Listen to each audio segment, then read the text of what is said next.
Bienvenidos al episodio número 51 de la Butaca Clandestina. Hoy me acompaña Esteban Améztegui. Hola amigos, ¿cómo están? Para hablar sobre Dune, la reciente película de Denis Villeneuve, que se estrenó hace unas 2 semanas. Bueno, exactamente 2 semanas al momento de grabar este podcast. Y Esteban también nos va a comentar bastantes aspectos del libro, porque él lo ha leído la novela en la cual se basa esta adaptación. Tiene una historia bastante interesante y peculiar, ¿no? Con todas estas adaptaciones previas, un intento de adaptación de Jodorowsky, la adaptación de Lynch, ambas que salieron mal, y se hablaba de este proyecto maldito, ¿no? Que era inadaptable y bastante desafiante para quien se pusiera detrás a traerlo a la pantalla grande. De hecho, algo que comentábamos antes de ver la película con Fabio era que si alguien podría llevarlo a la pantalla grande, si alguien podría lograr este proyecto maldito por las otras películas y adaptaciones que ha hecho de ciencia ficción, era Denis Villeneuve, que bueno, no sé cómo se pronuncia su apellido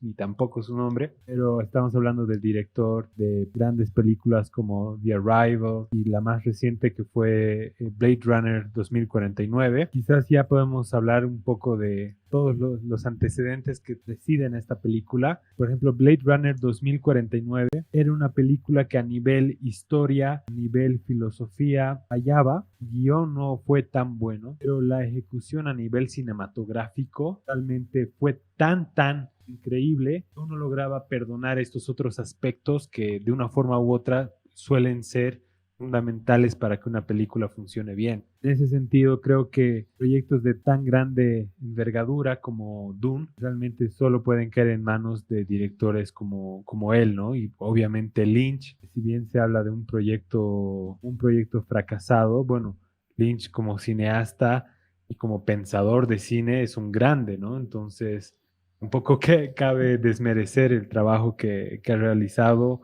o atacar a su carrera por un proyecto que quizás pueda llegar a ser incomprendido. Pero a la hora de pensar en esta película, lo más importante que teníamos como expectativa era ver algo extremadamente cinematográfico. Explore el cine como un lenguaje. Pero creo que sí era importante hablar de eso por todo el hype que traía este proyecto. Sí, es indiscutible que este director era el indicado para traer una historia de este calibre. También ha hecho adaptaciones de libros en el pasado como Enemy o Prisoners, que son películas que me encantan, en las cuales uno puede notar su capacidad de manejarse con grandes actores, grandes elencos y encontrar ese equilibrio entre el cine de arte y el cine comercial, que es algo que muy pocos directores pueden hacer, como Christopher Nolan, por ejemplo. En esta película justamente colabora con alguien allegado a Christopher Nolan como Hans Zimmer. Tiene un elenco alucinante: Timothée Chalamet, Oscar Isaac, Rebecca Ferguson, Josh Brolin, en fin, Javier Bardem, Jason Momoa, un montón de actores de talla. Y yo creo que no tienen desperdicio, ¿no? La manera en la que nos introduce a este universo tan complejo, que funciona un poco como una jerarquía, digamos, espacial, pero una jerarquía que se siente como de historias fantasiosas en las que existen casas con prestigio, digamos Game of Thrones, El Señor de los Anillos, pero ambientadas en el espacio. Y me gusta mucho el aspecto tan minimalista que maneja. Es una película sin lugar a dudas grandilocuente a nivel técnico, visualmente, a nivel de sonido y banda sonora también, pero creo que es minimalista en muchos aspectos que marcan esa línea entre lo que es un blockbuster y lo que es una propuesta más autoral. Para alguien que no ha leído el libro, y para que alguien que digamos que no conoce nada de la historia, porque yo tampoco he visto la adaptación de Lynch, así que tampoco podría emitir un juicio sobre esa película. He llegado a ver partes del documental sobre la adaptación que pensaba hacer Jodorowsky, pero no no sabía absolutamente nada. Y mientras descubría el rol que cumple cada personaje y toda la atmósfera, sí encontraba bastantes similitudes con Star Wars, que de hecho en un documental de Star Wars, George Lucas decía que se había inspirado en algunos elementos de la novela de Dune, que él era muy fanático. Y también he sentido una conexión entre esta película, Dune de 2021, con clásicos del cine como Lawrence de Arabia, de esa atmósfera desértica, centrada sí en el desarrollo de personajes, pero más en contarte jerarquías, problemas políticos, sociales y juegos de ambición al final de cuentas. Y claro, también George Lucas en ese documental que mencionaba, menciona como inspiración a Lawrence de Arabia. Entonces yo siento como que hay una conexión entre estos tres productos que me parece que para cualquier fanático de la ciencia ficción es muy disfrutable, ¿no? Claro, claro. Y bueno, ya adentrándonos en la película, creo que algo que yo destacaría es el buen elenco, la buena elección, el buen casting. Timothy lo hace excelente como Paul.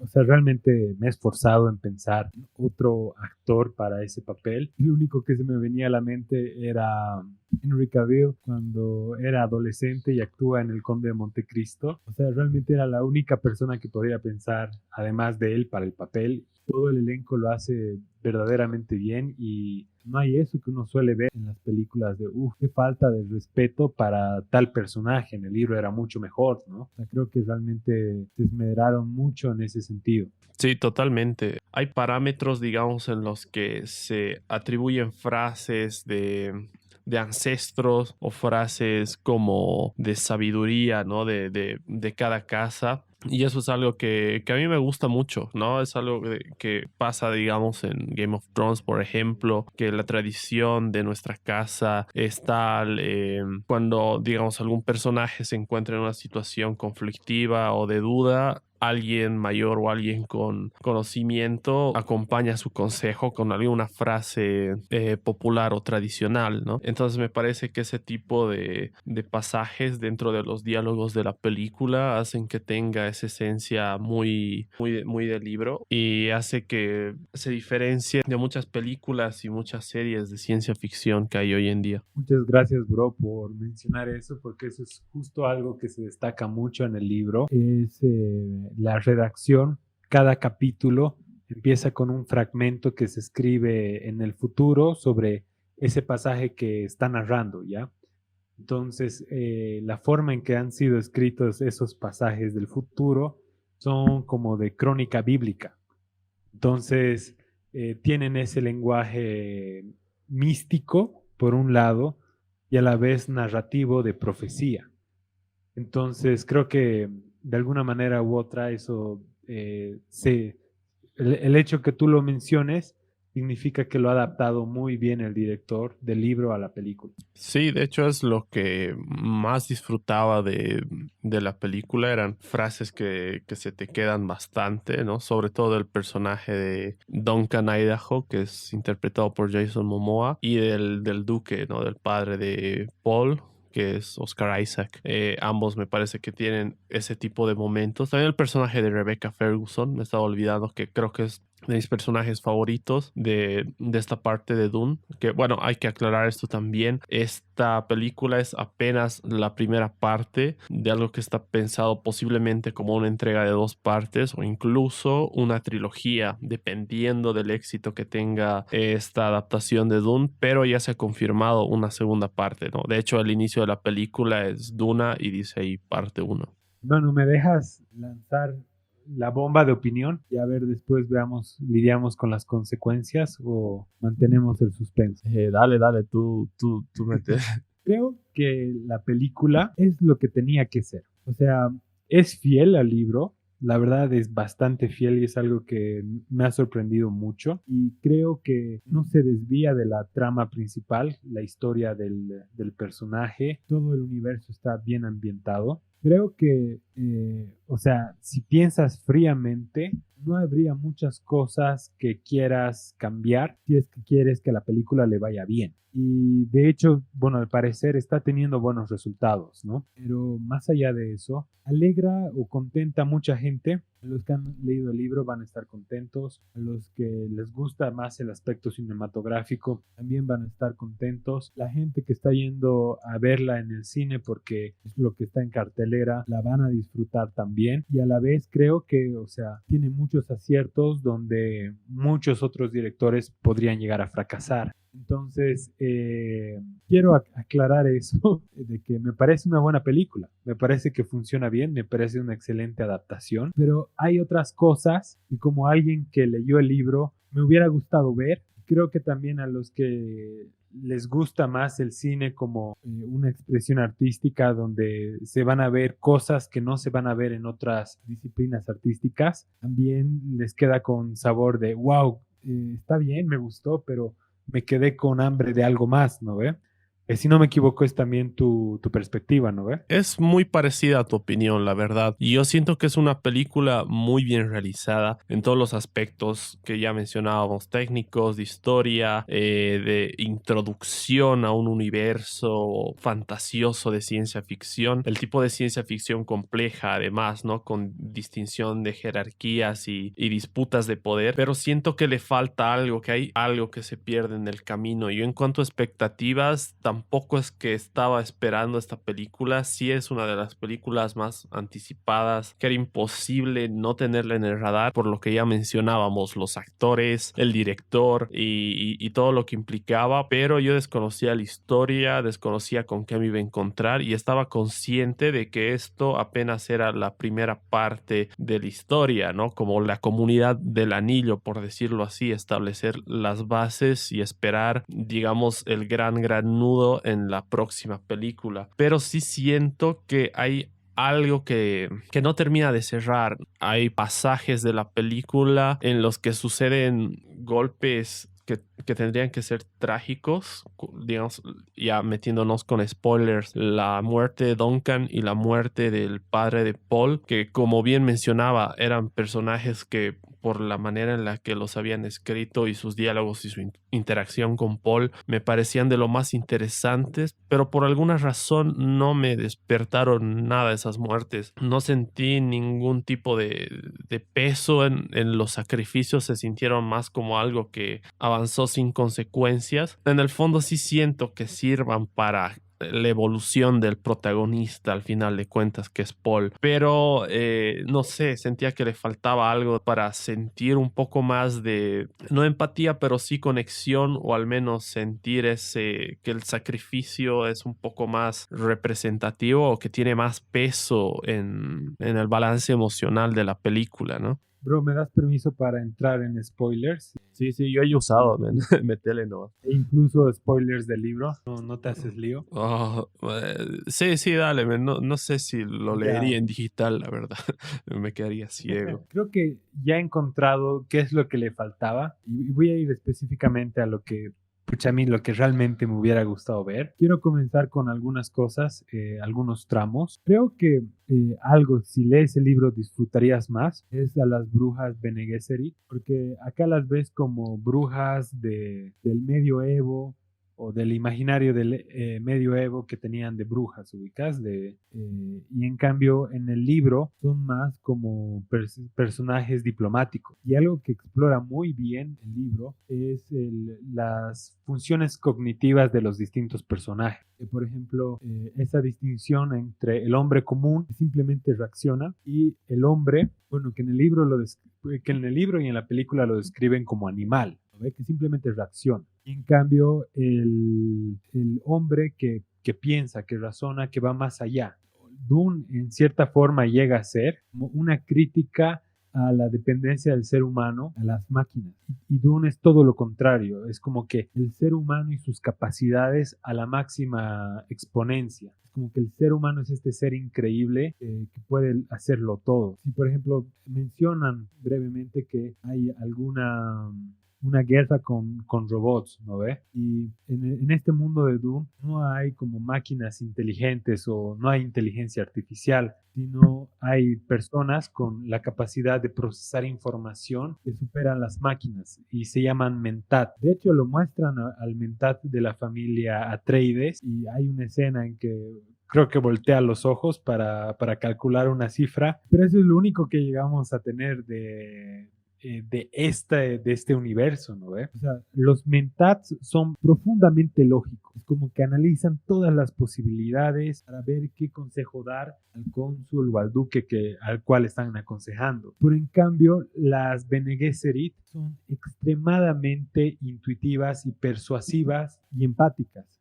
Entonces, en el libro tienes unas descripciones de cómo, por ejemplo, Jessica, la mamá de Paul, analiza el lenguaje verbal o cuándo están mintiendo, cuándo están diciendo la verdad. O sea, es un análisis al nivel de Sherlock Holmes. Y, o sea, eso le da mucha riqueza a los personajes en el sentido de que es realmente un universo distinto. Y creo que eso es algo que perdemos en la película. No ves a las Bene Gesserit como diplomáticas que están analizando las relaciones y las dinámicas de poder, sino las ves simplemente como brujas y que están tramando un plan como un estado oculto. Y a los mentats los ves como personas que voltean los ojos y te dan datos exactos, ¿no? Y no sé, o sea, creo que esas cosas se podrían haber visto muy, muy bien para crear tensión. Hay una escena en que el duque invita a toda la gente importante de Arrakis y esa tensión que había en el espacio se podía sentir y siento que a nivel cinematográfico puedes llegar a mostrar eso, pero bueno, eso ha sido una decisión que el director ha tomado y no está del todo mal, ¿no? A veces tienes que renunciar a algunas cosas para resaltar otras. Entonces eso, los Mentat y sus trips de análisis son increíbles. Los análisis del lenguaje corporal y dinámicas de poder de las Bene Gesserit igual son muy, muy buenos y a la vez creo que la música con las Bene Gesserit, sí, bueno, es un tema apreciable el que ha elaborado Hans Zimmer. No sé qué ha pasado, que ya he visto muchas películas de él y ya siento su estilo un tanto tedioso, en especial con las baterías, la percusión y el bajo. Y siento que a ratos puede llegar a ser muy pesado, innecesariamente pesado. Pero bueno, creo que ese es otro tema. Algo que realmente noto una diferencia entre el libro y la película es que todo lo que le sucede al duque en el libro, desde las primeras páginas ya sabías que algo malo iba a pasar. Era la crónica de una muerte anunciada. Los sucesos los sentías a partir de que algo malo le va a suceder al duque. Pues cualquier interacción creías de que ahora sí es lo que va a suceder, lo van a traicionar. Llega un momento hasta que el duque empieza a dudar de su esposa por culpa del mentat. No, pues todo eso lo hemos perdido un tanto y creo que le quita fuerza a la escena en que muere el duque, pero debo reconocer, creo que la muerte del duque ha sido bastante cinematográfico. Lo pasé como, un momento importante, pero no me imaginaba que sea tan vistoso como lo he visto en la película. Bueno, eso creo que es un acierto, ¿no? Me hizo apreciar algo más, pero lo que realmente donde yo siento que faltaba la experiencia, toda la valentía de hacer algo diferente, era en el trip, en el viaje de Especia. Porque la especia en el libro lo describen como la vida misma, como esos momentos en que te apartas de tu ser y empiezas a atar cabos de un montón de cosas y logras hacer sentido el pasado, el presente y el futuro. Y simplemente acá es como que hemos tenido imágenes de lo que va a suceder en el futuro, fast forward. Sobre todo algo que me ha molestado es las imágenes de la chica todo el tiempo. Sí. Que sí aparece en el libro, pero me pareció exagerado e innecesario. Y las cosas que Paul descubre en ese viaje, en ese trip, son alucinantes. Y siento que, o sea, han mostrado ese viaje y algunas cosas que suceden en el libro. Ha sido fiel al viaje del libro, pero que no ha explorado lo que podríamos haber visto cinematográficamente. Yo esperaba ver algo como la escena de Odisea en el espacio, cuando están a punto de entrar al agujero Sí. y diría algo así que me vuele la cabeza, ¿no? Y bueno, con relación a eso hay unos datos así súper locos que descubren ese trip. No sé si me permites a que quizás te arruine un poco de lo que van a mostrar en la segunda película.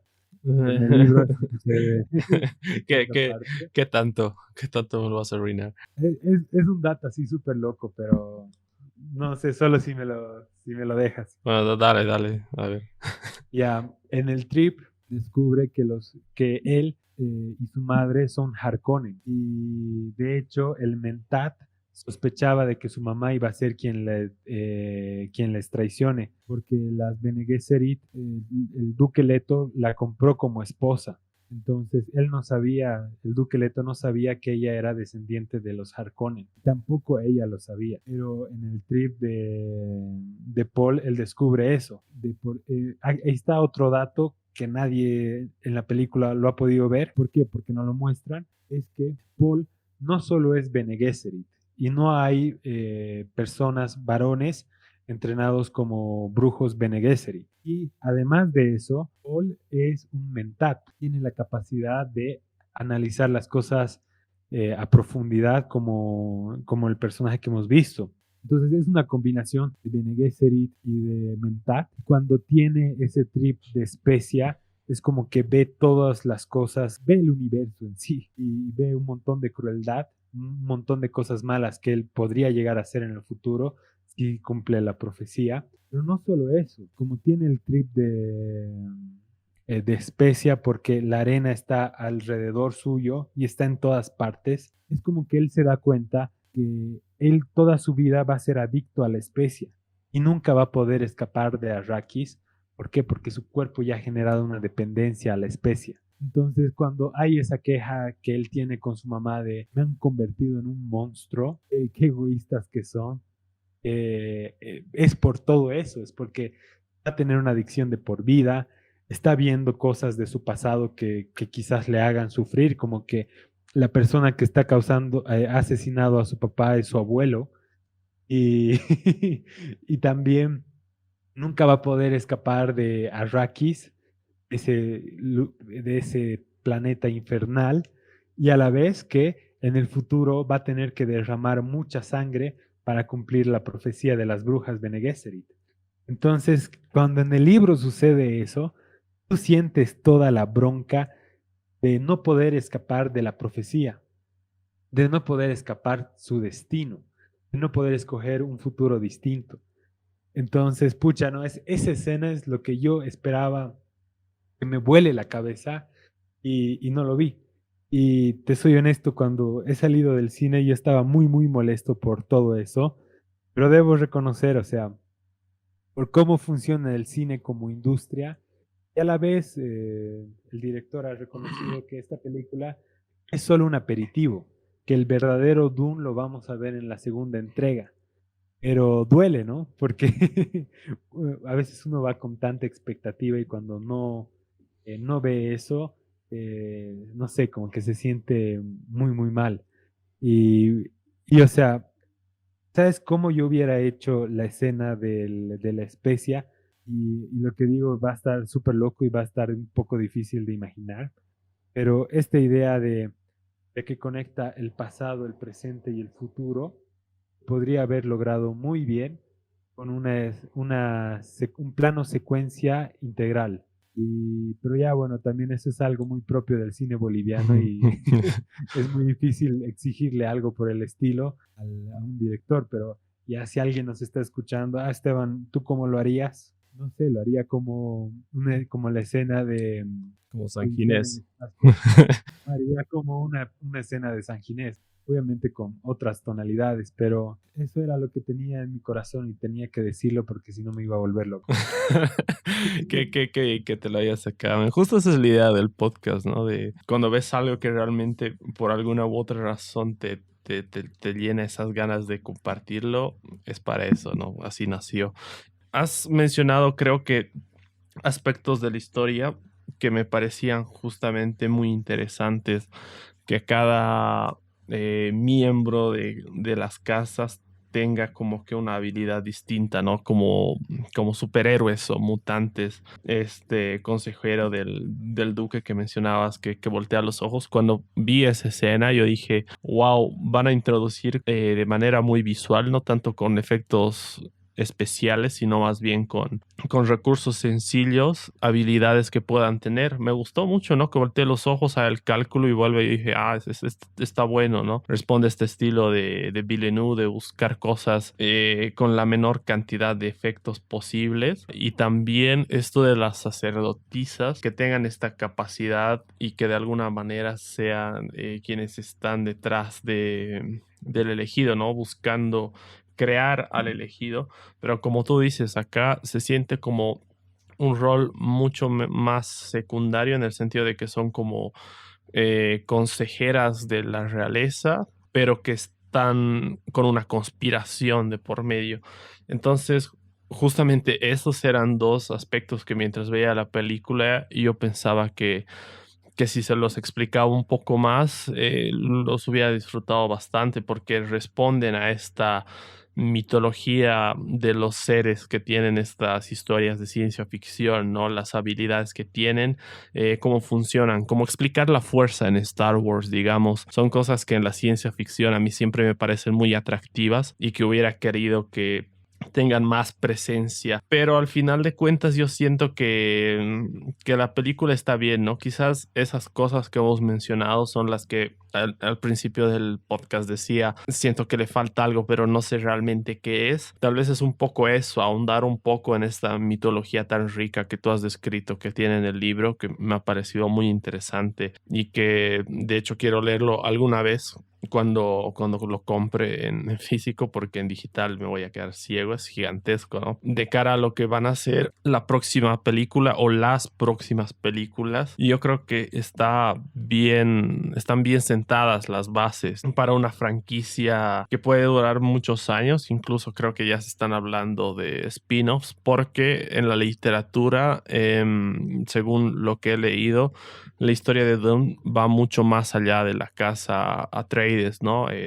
Y mucho más allá de Paul, se abarcan muchas otras historias de otros planetas y me parece que por lo que he visto en pantalla en esta película es un universo con un potencial cinematográfico e incluso de series muy grande. Sí, yo concuerdo contigo, o sea, mira, si haría una distinción entre Blade Runner 2049 y Dune, la secuela de Blade Runner de 2049 no me genera mucho hype porque hay cosas en la historia que están mal construidas.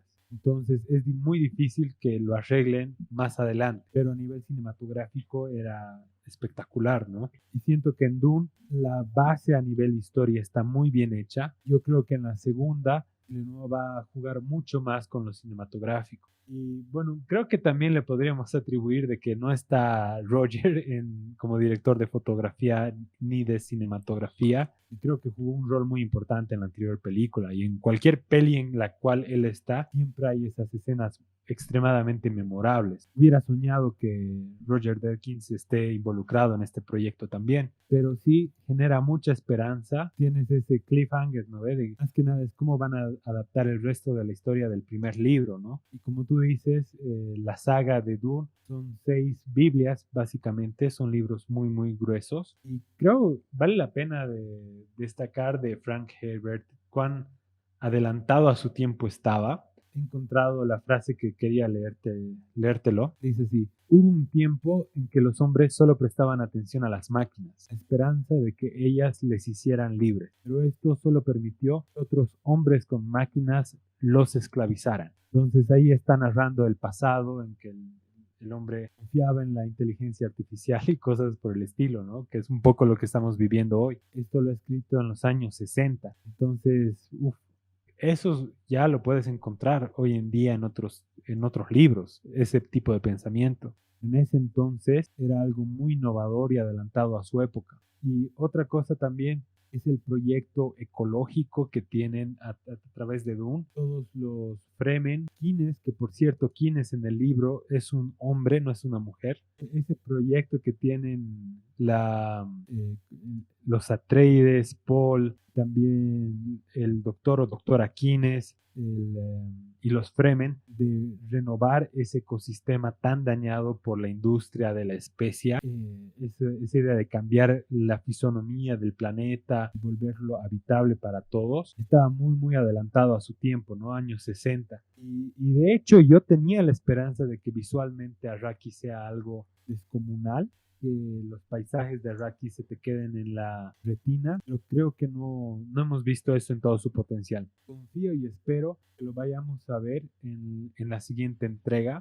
Sí, sí, yo creo que por lo descriptivo que es el libro, que me imagino que es por lo extenso que se ve, las imágenes que uno se hace sobre los planetas donde transcurre la mayor parte, al menos de esta primera parte, valga la redundancia, de la historia, que es Arrakis. Y has mencionado la fotografía, que me parece que es preciso señalar que quien ha hecho la fotografía es Greig Fraser, que ha trabajado en algunos episodios de The Mandalorian y en Rogue One, por ejemplo, ¿no? Entonces yo creo que un poco estas similitudes visuales que podemos llegar a notar con los últimos productos de Star Wars puede que se deban a esto. También va a ser, si no estoy mal, el director de fotografía de la próxima peli de The Batman que sale al año. Entonces yo creo que es una fotografía bastante pulcra, bastante correcta. Pero claro, si la pones al lado de Roger Deakins, cualquiera se queda muy, muy detrás, ¿no? Es que Roger Deakins ya es un veterano y su fotografía, no solo por la composición, sino también por cómo ilumina sus tomas, puedes congelar casi cualquier fotograma de las películas en las que él está y son un cuadro, ¿no? Entonces me parece que sí, hubiera sido realmente muy, muy interesante quizás ver a alguien como Roger Deakins al frente de Dune, pero me parece que Greig Fraser lo hace bien también, ¿no? ¿Pero te acuerdas el director de fotografía siempre colabora con Iñárritu? Sí, Lubeski. Imagínate esta peli con él como director de fotografía. Mínimo Bro, hubiera habido unos planos secuencia por ahí que podrían ser los que tú querías que sean el plano secuencia integral, ¿no? Ajá. Bro, deberíamos dedicarnos a la producción. Sí, Estamos perdiendo el tiempo grabando podcast. Sí, por favor, Hollywood, si nos estás escuchando, ya sabes a quién llamar.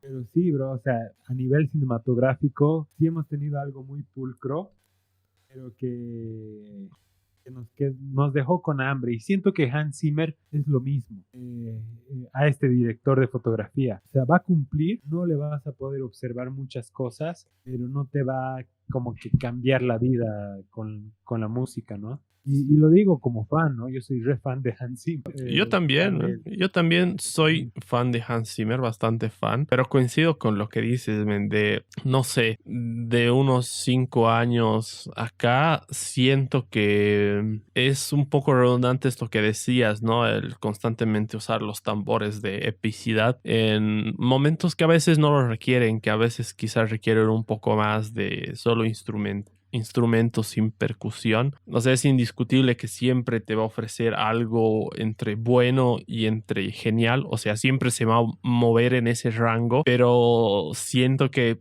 digamos que las mejores bandas sonoras que él tiene desde mi perspectiva son de hace unos 5 o 7 años, ¿no? La última más grande que se me viene a la mente creo que es Interestelar. Él también estuvo, ¿no? Junto a John Excel en Batman v Superman. Creo que también sí fue parte de ese soundtrack. También es de las últimas cosas que yo considero verdaderamente geniales. Pero no sé, a veces también lo echamos de menos, ¿no? Por ejemplo, me acuerdo que tú lo pedías para Tenet, en donde estaba Ludwig Göransson, que es de Mandalorian, que a mí me gustó, por cierto. Creo que lo único que me gustó de Tenet fue la música, pero a veces está ahí, a veces no está y no lo terminamos de valorar. Pero es que también este tipo se mete en 4 a 5 producciones por año y es obvio que no pueda sacar todas genialidades, ¿no? Claro, y por ejemplo, yo siento que en Tenet hubiera funcionado mucho más él que para este proyecto. Creo que cada vez se arriesga menos en ese sentido, ¿no? Y siento que en Tenet hubiera encajado más al tipo de producción. Y para esto hubiera buscado a alguien más independiente, más con ideas nuevas. Quizás quien compuso la banda sonora del Joker, pero con alguien más, ¿no? O sea, La es el compositora, sí. compositor y Sí, alguien sí. más. Sí, esa Pero compositora era, me olvidó el nombre, es que era danesa o algo así, pero sí, ella también hizo el soundtrack de Chernobyl. Yo creo que ese tono, ¿no? Oscuro, casi místico. raspado de las cuerdas, ¿no? Así, hubiera venido bien. Sí tiene, ¿no? Algunos momentos en los que Hans Zimmer mezcla como algunos coros plenamente vocales con una distorsión de sintetizadores. Creo que esa es mi parte musical favorita de la película, cuando hay un ejército, ya no me acuerdo cuál, pero un ejército completamente vestido de negro con el que tienen un acuerdo el emperador cuando van a reclutar unas tropas y ahí se escucha, ¿no? Ese que es plenamente vocal y creo que es el que más me gusta justamente por lo que mencionábamos hace un momento, ¿no? Que no tiene tanta percusión, sino que se centra en crear experiencias nuevas, ¿no? Entre lo analógico y lo digital. Oye, y el estilo de pelea con los escudos, o sea, está bien, está muy bien hecha, pero siento que los escudos es como cuando juegas espadas y dices, te maté, y les golpeas en el hombro.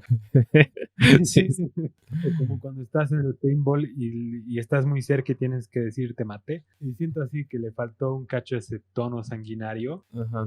Quizás los escudos le quitan un poco eso. Y otro dato interesante es que los Fremen, los nativos de Arrakis, para pelear son unos bestias. Y este ejército del emperador, o sea, prácticamente son indestructibles. Son como en Star Wars, la última que hemos visto. ¿Te acuerdas, no? De los robots, que casi lo matan al Mandaloriano. Sí, sí, sí, O sí. sea, son ese level de indestructible y los Fremen los mataban así como si nada. Y ojo, ojo, ojo, ¿por qué el duque acepta ir a Arrakis? Porque era un plan o que lo ganas todo o mueres en el intento. Entonces su plan desde el principio era colaborar con los Fremen para formar su propio imperio y que los Fremen sean sus guerreros como esos vestidos de negro. Entonces, además, un detalle de la historia, pero que sí se vio bien en la peli. Creo que las escenas de batalla, por más que tengan eso, que un cacho se siente en pelea de niños, igual son impresionantes. Sí, está bien reflejado en la peli. De hecho, menciona el personaje de Duncan. En algún punto dice que son los guerreros más bravos que él ha enfrentado alguna vez. Y en las secuencias de acción también me encantaba cuando salían debajo de la tierra, ¿no? Y eran bastante despiadados. Sí, coincide en esto de que esta apariencia de los trajes de protección no me termina de convencer por lo que decías, ¿no? Parece un juego de niños con las lucecitas rojas y azules. No sé, visualmente no me termina de cerrar, pero la idea de cómo funciona este traje, ¿no? Que te sirva para entrenar sin causar heridas letales y que también te protege en batalla, el concepto me gusta mucho. Cómo se ha ejecutado visualmente, quizás no tanto, pero me parece que incluso en estos elementos tan peculiares y sueltos que puede llegar a tener una historia de ciencia ficción están bien narrados, ¿no? Que después de las espadas láser de Star Wars, ya es muy difícil que en ciencia ficción veamos algo tan genial Algo que te a nivel sorprenda, visual. exacto, a nivel O sea, visual. sí, es bien difícil ver eso, que se repita algo tan icónico. Claro, incluso leía que la adaptación de Dune no se había dado algunos años después de publicarse la novela, justamente porque se les adelantó Star Wars, que sí compartía muchas similitudes con la historia y con los elementos fantasiosos visuales llevados a la pantalla grande, ¿no? Entonces tenían miedo de que consideren a Dune una copia, cuando en realidad el mismo George Lucas ha admitido haberse inspirado en la novela. Sí, sí. Y ojo, Arthur Clarke, el autor del libro del cual se inspira Odisea en el espacio, dice, o sea, no hay nada, nunca he leído algo como esto. Quizás lo más parecido sea El Señor de los Anillos en el espacio. Sí, es clavado, ¿no? Justamente mencionábamos de similitudes con el Señor de los Anillos. Se me venía a la cabeza que esto podía ser como la comunidad del anillo, porque encuentro esas referencias de jerarquía. El viaje del héroe, ¿no? En Paul podemos ver a Frodo como a Luke también. Y de hecho hay una escena que parece calcada, que es Paul viendo al atardecer justo antes de empezar su travesía como héroe. Entonces es esa epopeya de ciencia ficción en la cual nuestro héroe tiene un viaje y una transformación, pero que en esta película de Dune es apenas el principio, ¿no? Y esperemos que se confirme una tercera parte después de una segunda, si es que la historia no concluye ahí, y que se confirmen spin-offs también y series. A mí la verdad no me molestaría para nada porque soy un gran fanático de la ciencia ficción, al igual que Esteban, y yo creo que estas historias nos atrapan bastante, ¿no? Y sería una lástima que se queden en apenas 2 películas. Y pucha, antes de terminar, quería aclarar, ojo, no, cuando leo la peli, digo el libro antes de la peli, no es para la clásica de la película, digo el libro es mucho mejor que la película. Yo entendí la referencia. El libro fue mucho mejor. No, porque me ha pasado antes de ver películas y luego leer el libro y me imaginaba directamente las escenas de la peli, entonces no logro disfrutar al 100%, ¿no? Entonces a veces prefiero leer el libro para disfrutarlo con mi propia imaginación y no pensar en los actores, ¿no? Y también tener estas ideas de, pucha, ¿cómo lo adaptaría si fuera yo el director o cosas por el estilo, ¿no? Y creo que cuando lo lees después, no logras captar esas cosas, ¿no? Y obviamente no leo todos los libros de cualquier película que va a salir, o sea, ¿para qué voy a leer, no sé, el libro de un blockbuster, ¿no? O de una peli de que sale en Netflix así por así, sino simplemente en historias en que he visto que mucha gente habla de lo buena que la obra es como que no, sé que voy a ver la película, entonces mejor leo el libro antes porque si no, no lo voy a disfrutar al 100%. No es para ser el típico cuate que se cree superior por haber leído el libro y tampoco para criticar a la gente, tú no puedes comentar porque no has leído el libro, ¿no? O sea, la verdad, como obra está genial, es lo que tenía que ser. Y bueno, si te invita a leer el libro, te recomiendo que lo hagas también porque es una gran obra, muy adelantada a su tiempo y que aún hoy vas a encontrar mucha riqueza y lo vas a disfrutar un montón, en especial porque realmente la ciencia ficción en la literatura es uno de los mejores espacios para disfrutarla. Creo que el cine y la literatura es espectacular para la ciencia ficción. No he explorado mucho en los videojuegos, pero creo que también es un ambiente en el cual la ciencia ficción se puede desarrollar muy bien. Sí, además que no hay sensación que es igual a leer un cómic o leer un libro, imaginarte cómo se podría ver en una película y después ir a ver la película y encontrar que incluso puedes superar tus expectativas, ¿no? Como la escena que me decías de la muerte del duque. Yo lo he experimentado muy pocas veces, pero realmente es algo único y también, digamos, tener ese conocimiento del material original para lo que decías, sacar tus propias conclusiones sobre cómo se ha adaptado la historia, ¿no? Obviamente esto es algo que ya lo sabemos de siempre, no puedes pretender que la película sea 100% fiel al libro, porque siempre en una adaptación tienes que ser lo más conciso que puedas, no tienes tantas ventajas, al menos al cine, ¿no? En las series ya te puedes extender mucho más, pero yo creo que ese es otro tema, ¿no? Es siempre bueno tener unas referencias del material original para poder contrastar ciertos aspectos, ¿no? Por ejemplo, no hubiéramos podido profundizar en muchas cosas de la historia en este podcast si no hubieras estado tú que has leído el libro, ¿no? Probablemente hubiéramos discutido otras cosas o le hubiéramos encontrado más puntos negativos a la película, justamente porque desconocemos las pautas más claves del material original, ¿no? No sé si quieres agregar algo más antes de terminar. Sí, bro, creo que algo que mencionabas de que no siempre sale bien cuando eres fiel al libro, y te doy el ejemplo de Blade Runner, pero la antigua, va por un lado muy distinto al del libro. Y si bien es respetuoso al ambiente y que genera el escritor, Philip Dick, pucha, o sea, es una obra aparte, se va por otro lado, pero funciona muy bien. Creo que pasa también en películas como, bueno, El Padrino es extremadamente fiel, ¿no? Pero por ejemplo, en el libro del Padrino tienes las dos primeras películas, con excepción de la historia de Al Pacino, Michael Corleone. Michael Corleone en la segunda parte. Por ejemplo, ahí el director en la segunda, El Padrino, se va por su propio lado.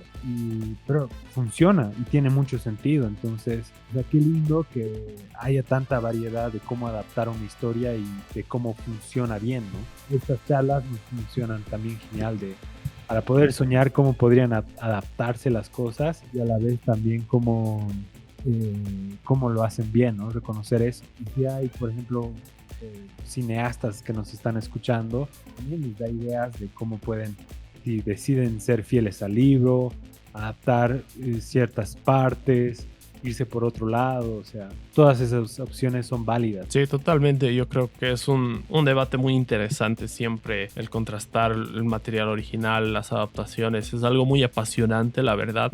Quienes disfrutamos de ver películas, leer libros y ver cuando se cruzan estos mundos, cómo cada uno tiene su lenguaje y su particular forma de transmitirte emociones y contarte historias. Yo creo que es algo de lo que podremos hablar horas y horas. Y bueno, este fue nuestro podcast sobre Dune. Gracias por escucharnos. Yo soy Fabio. Yo soy Esteban. Chao.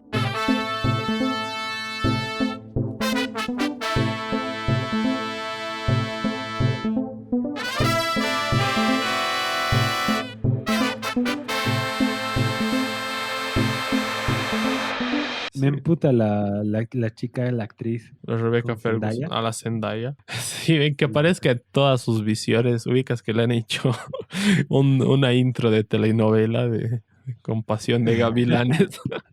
Porque se hizo de esas tomas en cámara lenta de alguien en el desierto o de comerciales de perfume igual ya le han metido. Me he cagado de risa. Es que es todo el tiempo la mina en slow motion diciéndole Paul, ven. Sí, todo el tiempo. Yo ya estaba emputado.